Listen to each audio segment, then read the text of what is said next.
I just want to take a minute to explain what this podcast is actually about.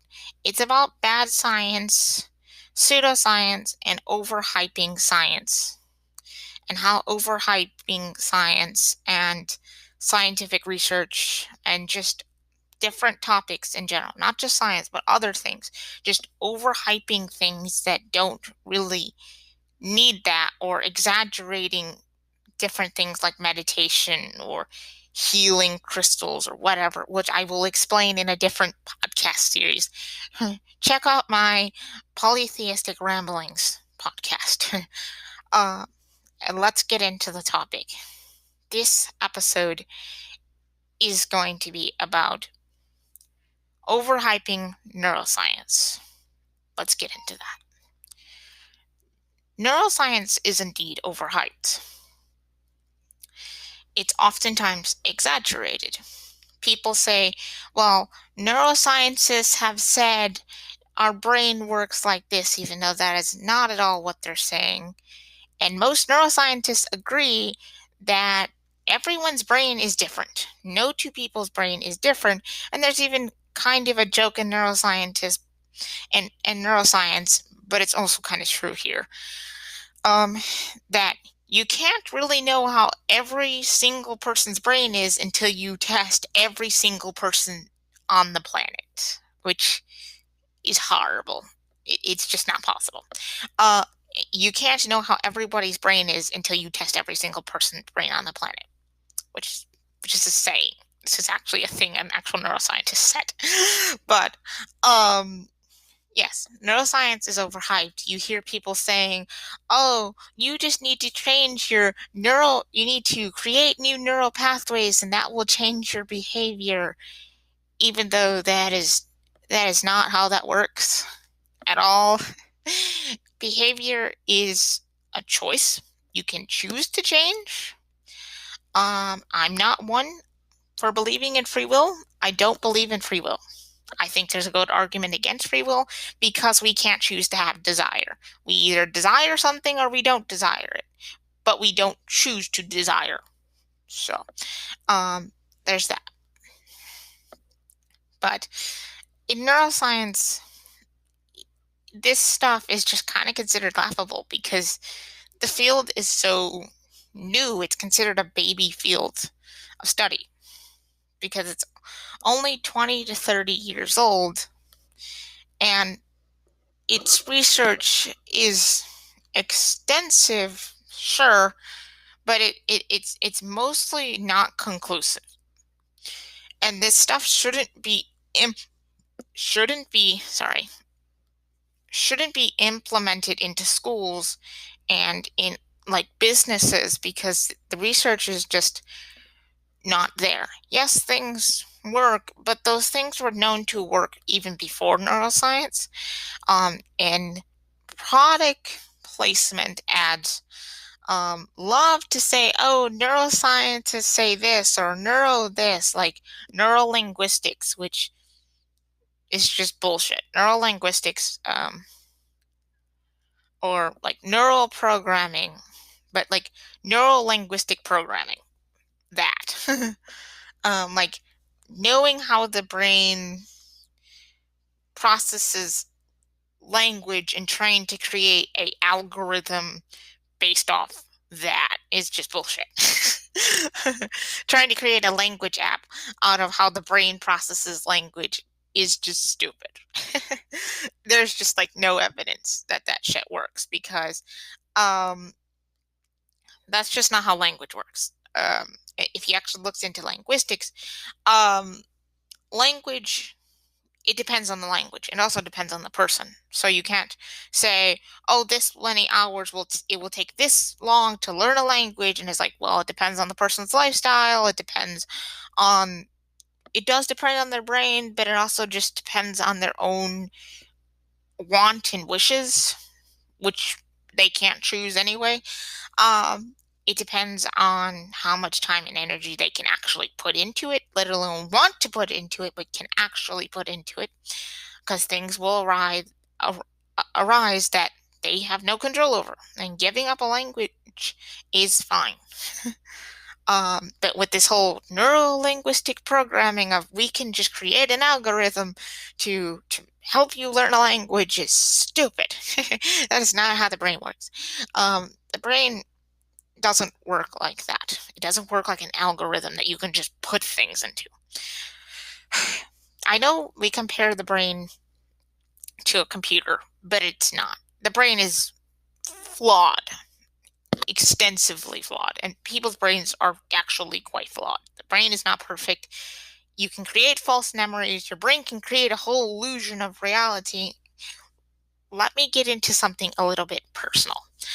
I am most likely a synesthete, and there is no actual diagnosis for synesthesia.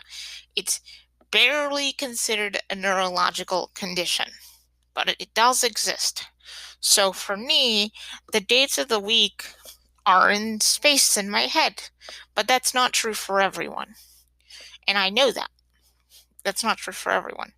Most people aren't going to react to the sound of heavy breathing by shaking and feeling nothing but disgust for like 5 hours, because that happened to me recently, because my misophonia went a little crazy. And yes, they're both neurological conditions, so it's relevant. Neurological conditions aren't always bad. Sometimes they do nothing. Sometimes they they just make you feeling an intense disgust, anger, and shake uncontrollably. Some people scream and hit things. I'm not one of them. I just shake and feel nothing but disgust, and sometimes anger. But and so I have no control over that. And this is where neuroscience really does come in. Neuroscience can tell us nothing about misophonia. It has no real information about it. We don't know why the brain just decides that certain sounds like breathing or chewing or tapping is just evil and should die. um, we don't know why the brain decides that Tuesday is blue and should stay blue forever. We don't know.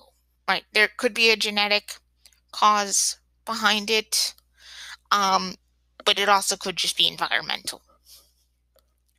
And neuroscience can really tell us nothing about that. And that's what I meant by neuroscience is overhyped. People saying, oh, well, all you need to do is change your neural pathways and that will change your behavior. No, you have to actually want to change your behavior. And it can take months or it can take years. It depends on the person. It depends on how much they're actually trying and how much they are actually capable of trying to do so.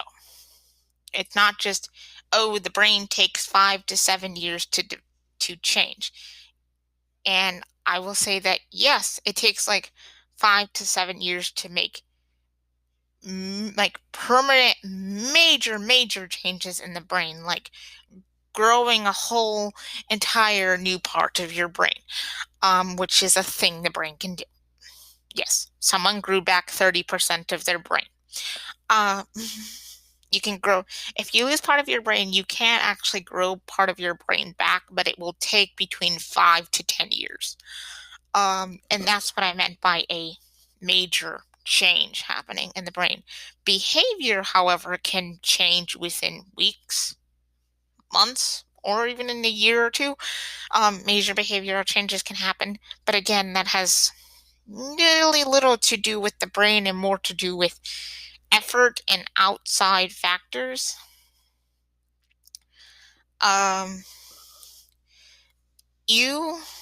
Everyone has 86 billion neurons. Remember, no one can imagine what billions look like. So people are like, oh, billions. You can't imagine what a billion is. Your brain barely can comprehend what thousands are. That's just not an imaginable number. The brain literally can't imagine that.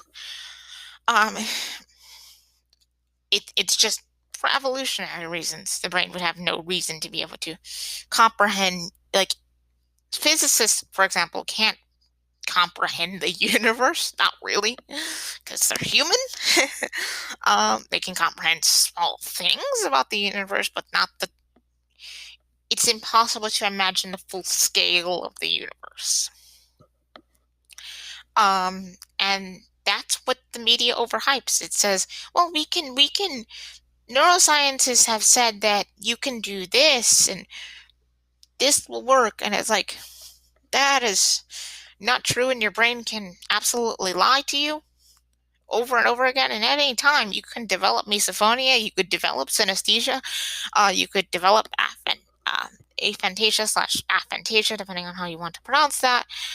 You could lose your ability to see images in your head or hear your own voice in your head. You could suddenly start thinking the days of the week are in a position in space, or that chewing or breathing is just the most evil thing in the world, and the brain just decides that for some reason and you have no control over it. So the idea that you can really wire your brain is just not really true. And neuroscience, yes, it is a baby field. A lot of these studies have been done on stroke survivors. They've been done on people with synesthesia or misophonia. We don't even know if misophonia is a neurological condition or not. We don't know if it's psychological or neurological. As someone who probably does have misophonia, I find that to be annoying. But yes, neuroscience, a thing that is overhyped. Behavioral changes do not have to do with just new neural pathways in the brain. It's way more complicated than that. We don't really know where behavior is in the brain. We don't know where positive emotions or negative emotions are in the brain. In fact, they probably don't really exist in the brain, and there's no such thing as happy chemicals. I am going to be doing a part 2 on this because I'm going to be reading a book on that topic, happy chemicals and positivity in neuroscience, and I'm going to be continuing this. So I'm just going to end it here by saying, think for yourself, think critically, don't let the media think for you, and do your own research. Please read some scientific studies. They don't get read enough. Stop reading articles and start reading the studies. Start asking scientists actual questions, and don't just listen to a journalist. I'm out.